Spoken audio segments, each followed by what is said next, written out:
Bismillahirrahmanirrahim. Perkenalkan, saya Aziz Ramdan Darajat, NIM 1405540 dari Ilkom C2 2014. Oke. Untuk memenuhi tugas keterlambatan mata kuliah probabilitas dan statistika, kali ini saya akan sedikit menjelaskan tentang distribusi peluang diskrit. Oke, langsung saja. Distribusi peluang diskrit. Nah, distribusi peluang diskrit itu sendiri terbagi menjadi beberapa bagian. Yang pertama ada distribusi seragam atau uniform, kemudian ada distribusi binomial, ada distribusi hipergeometrik, ada distribusi binomial negatif, ada distribusi geometrik, ada juga distribusi Poisson.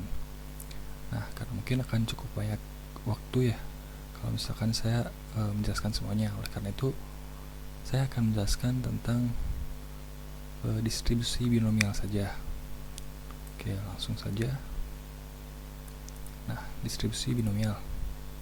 Oke, distribusi binomial itu sendiri kata kuncinya adalah banyaknya X yang sukses dari N usaha atau proses Bernoulli.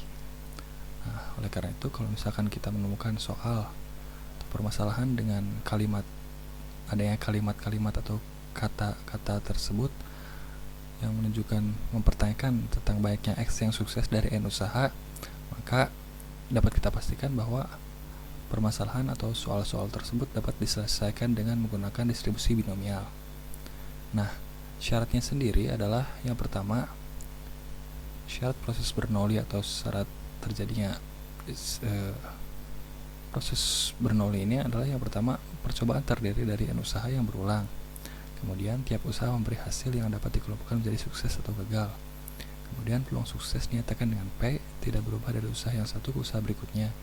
Kemudian syarat yang terakhir adalah tiap usaha bebas dengan usaha yang lainnya. Oke, kita lanjut ke definisi. Nah, distribusi binomial itu sendiri definisinya adalah suatu usaha Bernoulli seperti yang telah dijelaskan sebelumnya yang dapat menghasilkan sukses dengan peluang P dan gagal dengan peluang Q, di mana Q itu sendiri dapat diartikan sebagai nilai selain P, di mana Q ini bisa dihitung didapatkan dengan menggunakan 1 dikurangi P. Kenapa 1? Karena nilai tertinggi dari peluang adalah 1. Karena itu jika kita ingin mencari Q dan kita sudah mengetahui P-nya, maka kita bisa langsung mengetahui Q-nya dengan cara mengkurangkan P dengan 1 dikurang P. Oke, lanjut. Maka distribusi peluang perubahan acak binomial X, yaitu banyaknya sukses yang dalam N usaha Bernoulli adalah bisa dilihat persamaannya. Nah, kemudian lanjut ke contoh soal.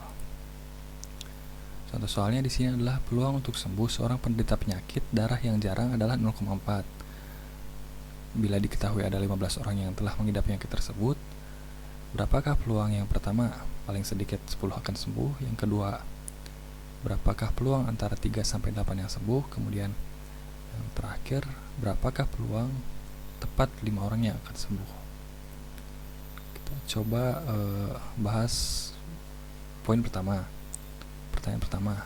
Nah, sebelumnya dari informasi yang dijelaskan, dideskripsikan di dalam soal ini, kita bisa membuatnya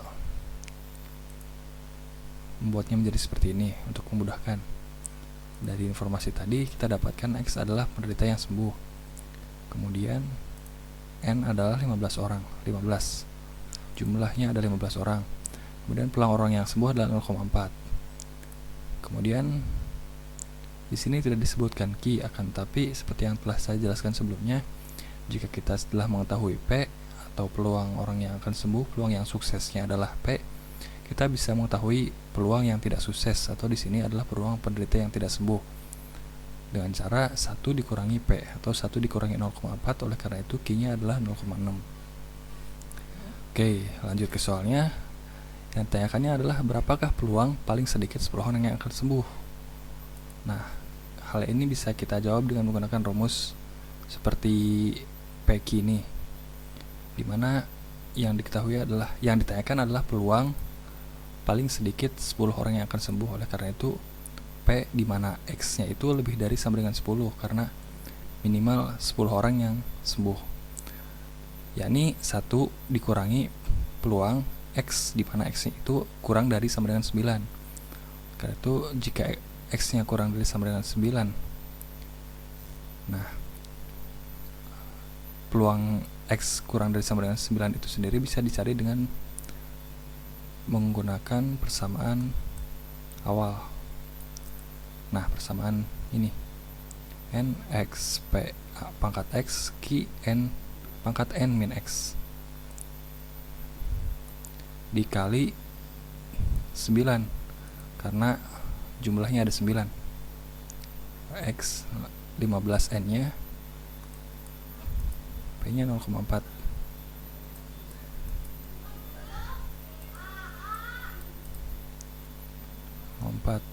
Nah,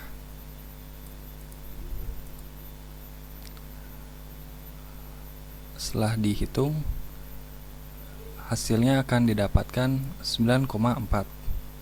Nah, kemudian bagaimana cara kita mengetahui peluang dari hasil perhitungan tadi?